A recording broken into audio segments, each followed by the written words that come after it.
Howdy y'all, it's Mike with Powers Carving and Crafts coming at you with another video. This week's video is another knife review. This is the ESEE4. Stick around. So the ESEE4 is, I would say, the most notable and most bought knife on the ESEE line. I know that SEER specialists in the Air Force, they are given this knife for their training, and then once they graduate, they get to keep their knife. These knives come with a fantastic lifetime, no questions asked, always guarantee warranty. You can snap this knife in half today, send it into them, they'll send you a brand new one, no questions asked. ESEE's notorious for having that knife for life wall, where people have sent in their knives for warranty, and ESEE will ship them a new one, and the old one's just sitting up there welded, tack welded to a wall. Actually, it kind of looks like that. Kind of looks like that board right there, and they're kind of just tack welded to it. But this is a great knife. Some features on it: it's like a 4 3/8 inch blade. Don't quote me on that. It's a 3/16 inch thick. I believe it's like a 9 inch overall blade, like 9.5 inch overall blade. It's got a great little choil right there. I have taken the coating off of this one. I do not like ESEE's coating. I know some people do, so it's better to send it with it because it's easier to take it off than it is to put it back on. So just ESEE sends them with them, no problem. This one's got some pine sap and rust and crap on it because I actually use it, but I've used this knife a lot. This knife is really good at batoning. People are going to fight day and night about if batoning's good or batoning's bad for a knife, yada yada yada. Well, I've batoned with it and it's taken everything I've thrown at it. It's cut through Australian pine / she oak.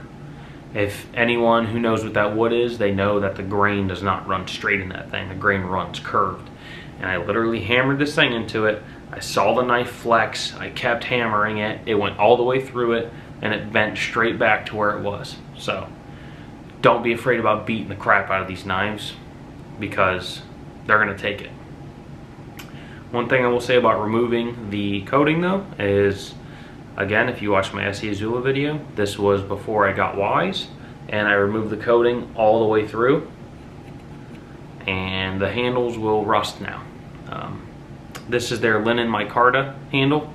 And I love those little freaking, can we get it? Can we get it? Can we get it? I love those little red spacers in the handle. It's just a nice little touch. I love them. They ship them with a sheath. ESEE sheath is kind of like neutral to me. And it's not bad, it's not great. It just works.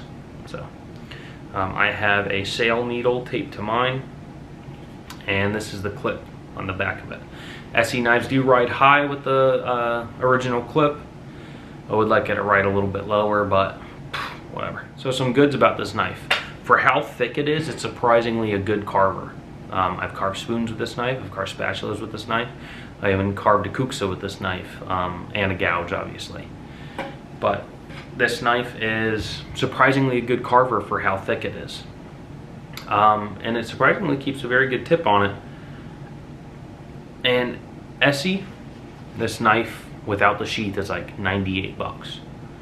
And I will have to tell you, ESEE, if any of you guys are watching this, I want to tell you this. Rowan was the right move because these guys know how to grind a knife. Let me see if I can capture that for you.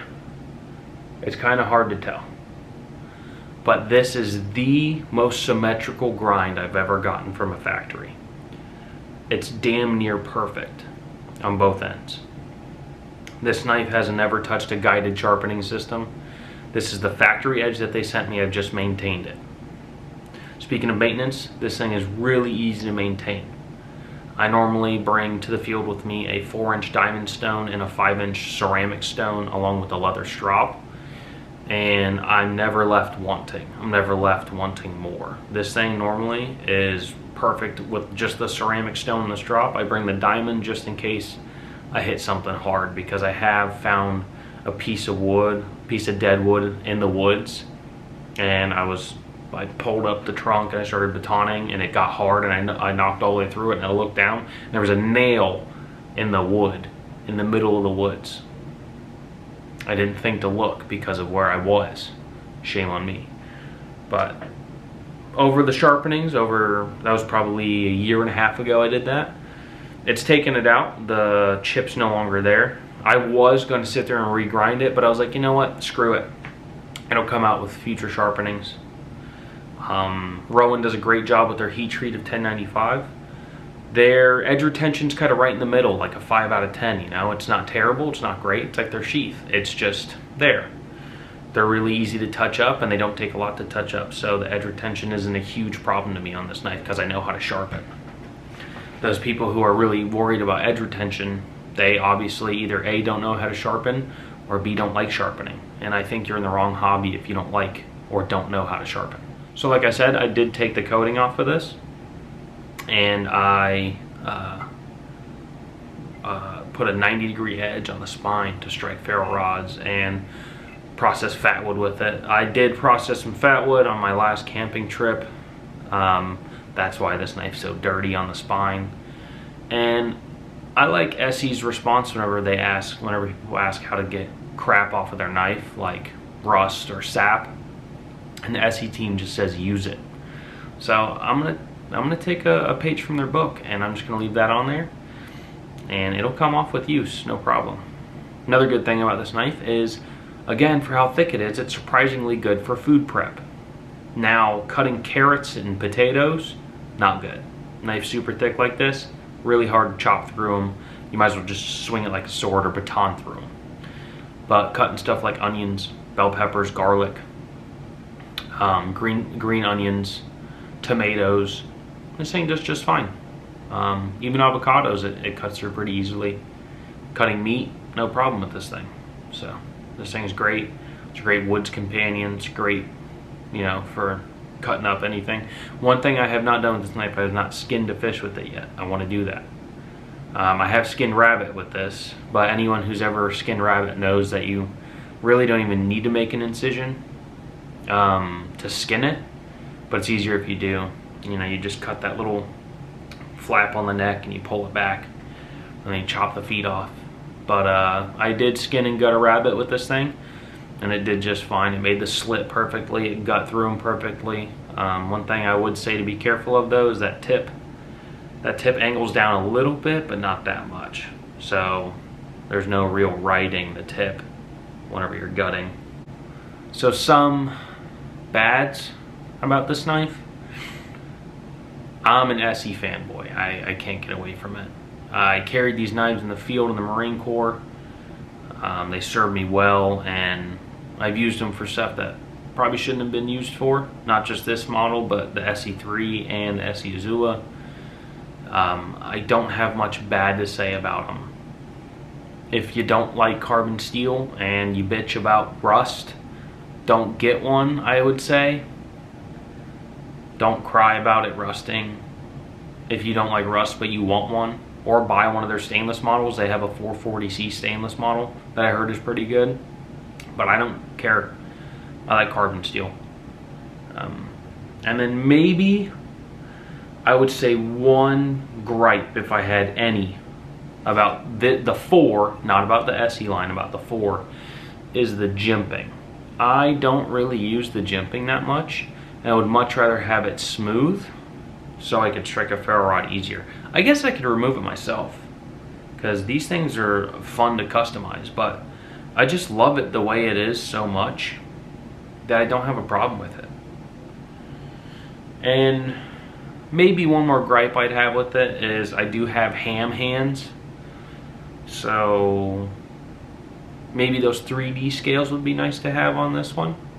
But I guess they fixed that with their new models, but this is an older one, so I don't have it. And that nice palm swell would be nice right here. So this particular model, those are my only 2 gripes with it, is my ham hands are a little big for that handle, and the jimping kind of gets in the way of striking a ferro rod. So I just want to thank you guys for watching my video on the review of the ESEE4. If you like what you watch, make sure you like, comment, subscribe, and share. And go out. If you're just now getting serious into bushcrafting or camping, I would say go out and buy any ESEE knife. It's gonna be good no matter what you get. Like the 4, it fits my typical criteria for a good outdoor fixed blade.